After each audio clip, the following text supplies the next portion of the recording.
pick one supercharged V8, what would it be?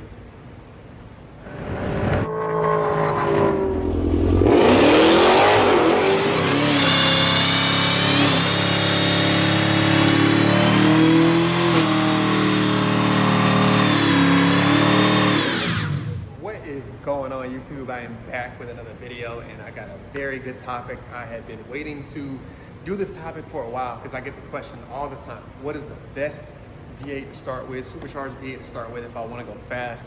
And obviously you have your three main players, your Ford, Dodge, and Chevy, with a plethora of different vehicles from each one. I will preface this by saying these are the supercharged V8s from factory. You guys, not an aftermarket car that's gonna go fast. These are supercharged V8s from factory, from Ford, from Dodge, and then from Chevy. One of the main pieces that I'll use here, and it may sound biased, but it is gonna be the dollar per horsepower, right? That is why one of these is very, very popular. Outside of that, I'll talk about track times, what they're designated for, what they're used for, and based on what you want to do with a vehicle, I'll lead you down the right track.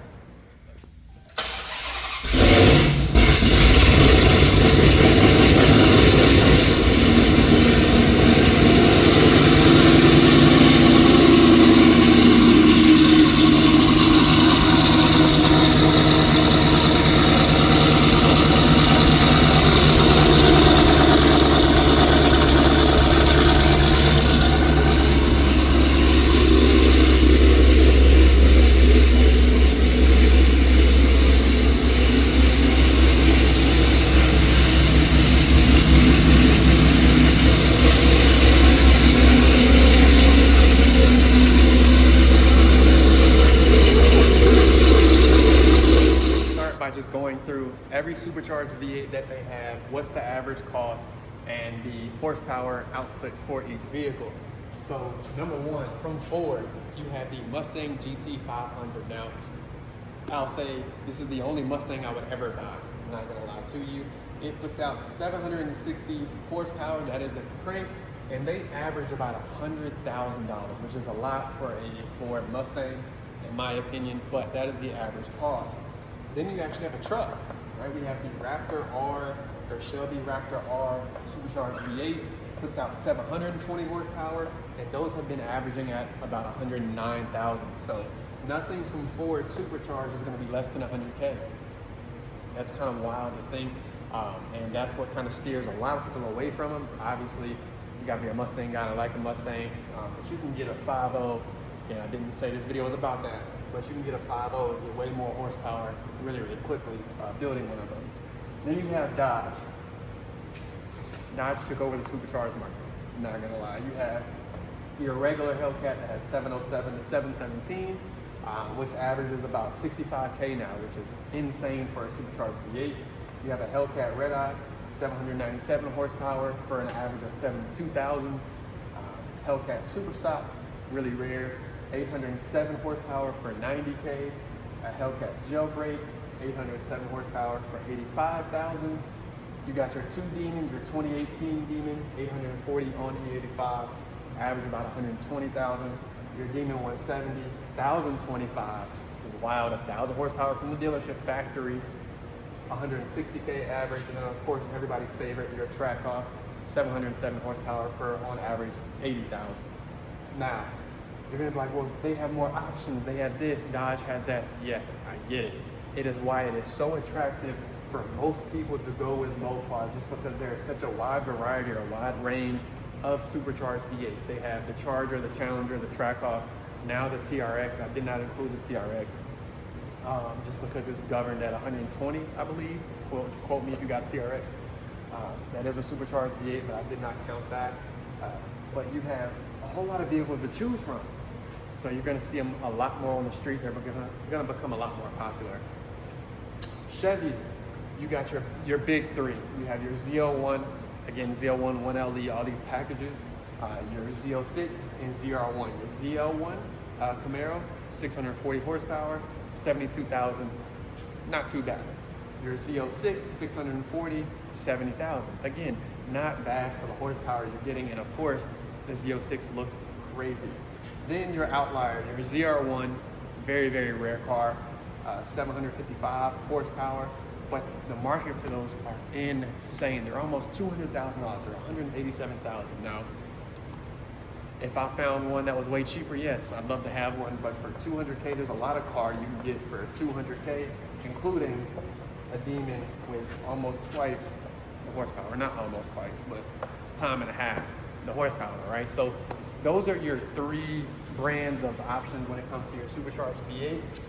But I did say my first topic and the biggest topic that I wanted to discuss was the dollar per horsepower. So how much money per 1 horsepower on average are you having to pay for a supercharged V8? And I'm gonna start with Ford. So every horsepower is about $142. Well, that's not bad, because when you talk about building a car, sometimes you're looking at $1,000 per horsepower, right? It's insane to think about. But from the factory, you're looking at $142 per horsepower. Next thing, we have Mopar, we have Dodge with $118 per horsepower, a little on the low end, almost $100 per horsepower, which is insane to think that on average you can get 1,000 horsepower car for $100,000, right? Then the most expensive, mostly because the outliers here are in the market. If the market didn't play a role in this, we'd be probably on the Chevy side here. But you have $161 per 1 horsepower in these factory supercharged vehicles. So to that, you have the best price, second best price, and third best price per horsepower. Now, where does that come into play, and why is it so big for me? Well, if you're getting a supercharged V8 from factory with a warranty for the smallest amount, you want to go with Mopar. You also have some pretty high horsepower numbers for a way less amount, right? Especially your ZR1 at 180, right? But if you're comparing your 720 and 760s, you got a $72,000 car you can get with 797, 30K less than your GT500. Now, people are gonna say, looks, I get you, the GT500 is aggressive, I'll give you that. But a red eye, the sound, the whine, and the way they sit, especially if you lower them, especially a wide body Challenger, looks crazy. That's why I go with Mopar. The next reason why I look at the dollar per horsepower, I've never left a car stop. It's just what it is. So for me, if I'm gonna spend a little bit less, more money for mods. That's just simple and plain. You're looking at, I'm gonna use a super stock. My guy Joe has a super stock, paid $90K for it, right? He put another, I think it was $20,000 into it. That's a Kong 2650, simple transmission, etc. And now he's almost at, I think it's like 1,100 wheel horsepower. So he went up almost 400 horsepower, right? On a super stock, and he only spent 110 grand, and now he's above a Demon 170, right? So per dollar, you literally cannot beat Dodge. You can't. Even their scat packs at $40,000, $50,000 with 485 horsepower. You're still talking a very small amount of money per horsepower. So if you're gonna ask me what is the best supercharged V8 you can buy, it's a version of a Hellcat. Now the market with Trackhawks and Demons, they're gonna raise it up just like these ZR1s. But per dollar, you can't beat it. And then when you talk about modding them, you talking pulley, headers, E85 on a Hellcat jailbreak, a super stock, and a red eye, gets you to the 800 wheel horsepower range. And that's plenty of horsepower for the street. Yes, a lot of the supercharged cars, right, are around the same horsepower mark. What I will say is Chevy is on the low end. You got 600s versus there is no 600 horsepower supercharged from factory. So Chevy still has a way to go to catch up with some of these horsepower numbers that you see from Ford and Dodge. Now I get it, they have the flat plane crank C8 track beast. I got you, and that's what's gonna get me to my second biggest point. So Ford, Dodge, and Chevy all have different things you can do with the car. Chevy, your ZL1 to me is the best overall track car in general, right? You can beat on it, you can drive it home, You can go to a drag strip with it. You can go to a road track with it. You can go to a half-mile course with it. You can do almost everything with a ZL1 1LE. I stand by that. My guy Ben has had every Z06, ZL1, every Chevy that was supercharged possible. He had a 1,000 horsepower ZL1 that he tracked and took to the drag strip.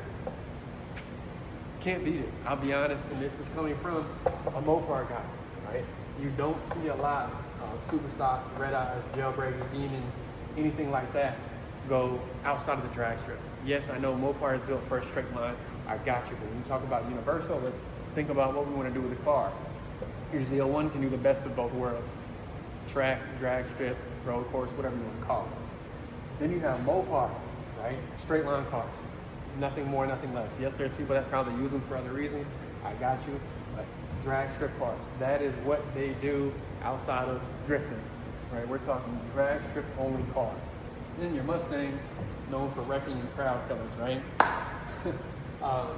GT500, another good track car, kind of plays both worlds.